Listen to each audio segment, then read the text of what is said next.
एक लोक है, अग्नि देवता। तो ये जो देवता हैं तो ये तो एक मनवंतर तक वो रहते हैं और उनका निश्चित हो चुका है एक मनवंतर, अपना अपना अलग अलग लोक है। तो वो देवता नहीं है जो प्रार्थना कर रहे हैं, वो देवता नहीं है। ये देवता जो है वो हैं जो भारत में कुछ पुण्य करके और स्वर्ग प्राप्त करते हैं और पुण्य छीन करके फिर वापस आते हैं। तो इन देवताओं का कोई पद नहीं होता है कि स्वर्ग में सुख भोग करके वापस आएंगे, वहाँ रहने के लिए वो होता नहीं है। तो ये जो देवता लोग हैं तो सामान्यतः क्या होता है कि स्वर्ग में जब सुख भोग लेते हैं तो शेष पुण्य भोगने के लिए भारतवर्ष के अलावा दूसरे 8 वर्षों में जन्म लेते हैं और वो शेष पुण्य वहाँ भोग करके फिर पुण्य उनके जब पाप और पुण्य का संतुलन बराबर हो जाए तब भारतवर्ष में आते हैं। तो सामान्य नियम ये है। तो ये जो देवता लोग हैं स्वर्ग का सुख भोग करके जानते हैं कि जो हमारे शेष पुण्य हैं उनको भोगने के लिए हमें भारतवर्ष के अलावा दूसरे वर्षों में, जैसे इलावृत वर्ष है, हरिवर्ष है, किमपुरुष वर्ष है, इन वर्षों में हमें जन्म मिलेगा और हमें वहाँ भी सुख मिलेगा अपने शेष पुण्यों को भोगने के लिए। तो ये पहले से ही अपनी प्लानिंग कर रहे हैं कि अब स्वर्ग में जो भोग लिया, अब हम गिरेंगे स्वर्ग से, तो जितना हमारा शेष बचा है पुण्य, अब हमें वो सुख नहीं भोगना है, हमें भारतवर्ष में सीधे भारतवर्ष में आना है। तो वो चाहते हैं कि भारतवर्ष में आएँ और जन्म लें तो विशेष प्रकार का जन्म लें, स्मृति मत जन्म, यानी स्मरण से भरा हुआ जन्म, कृष्ण का स्मरण से भरा हुआ जन्म हो, पूरा जन्म कृष्ण का स्मरण हो।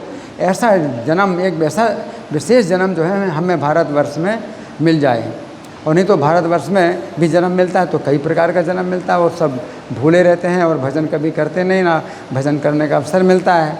तो भगवान भी गीता में कहते हैं कि अगर कोई व्यक्ति बहुत जो है भाग्यशाली होता है तो अथवा योगी नाम एव कुले भवति धीमताम, तो योगियों यानी वैष्णवों के कुल में ही जन्म लेता है।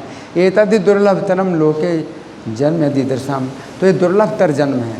दुर्लभ जन्म भी है कि शुचि नाम श्रीमताम गेहे, कि पवित्र घर में जन्म लेता है और धार्मिक घर में और संपन्न घर में जन्म लेता है, दुर्लभ जन्म है। लेकिन दुर्लभतर जन्म योगियों के घर में यानी वैष्णव के जो है कुल में ही अगर जन्म लिया तो दुर्लभतर जन्म है, क्योंकि उसमें क्या हुआ, स्मृति मत जन्म, यानी स्मरण से भरा हुआ जन्म, स्मरण करने का फिर पूरा अवसर मिलता है कि वैष्णवों के जो है परिवार में किसी का जन्म होता है। तो ये जो देवता लोग हैं तो ये लोग अपनी पहले से ही इच्छा बदल रहे हैं।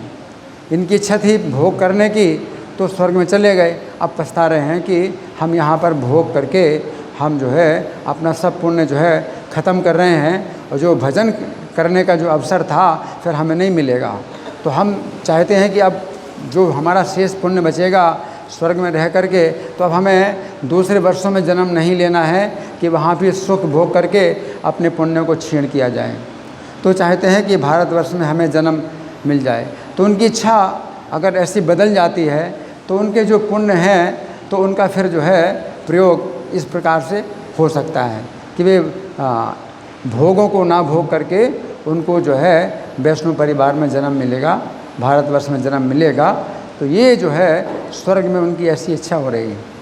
तो ऐसे हर व्यक्ति नहीं होते हैं। तो सामान्यतः वो लोग जो है दूसरे वर्षों में जन्म लेंगे, फिर भारतवर्ष में आएंगे और फिर सामान्य जन्म होगा भारतवर्ष में, और फिर उनको भी ऐसा ही होगा कि अवसर मिले या ना मिले कृष्ण की भक्ति का। लेकिन ये जो है कुछ विशेष देवता हैं जो कि अपनी इच्छा को बदल रहे हैं और अब चाहते अब नहीं, हमको जो है अब स्वर्ग में जो सुख निश्चित हो चुका है वो भोग करके बाकी जो हमारा शेष पुण्य है हमें जो है मतलब किसी भक्त के परिवार में जन्म ले। तो देवता लोग भी सोचते हैं कि इस्कॉन का कोई भक्त के घर में जो है हमें जन्म मिल जाए, इस्कॉन डिवोटी के घर में। तो वो लोग भी जो है स्वर्ग में जो है देख रहे हैं कि ये भक्त लोग जो है मतलब भारतवर्ष का कितना बड़ा लाभ उठा रहे हैं इस्कॉन का जो है। तो ये जो है अब तो क्या है कि इस्कॉन भारतवर्ष के अलावा दूसरे स्थानों में भी फैल रहा है। तो वो लोग ऐसा नहीं सोचते कि भारतवर्ष में ही जन्म लें, दूसरे स्थानों में जन्म लें, कहीं भी जन्म लें, इस्कॉन के जो है भक्त के, इस्कॉन डिवोटी के घर में जन्म लें।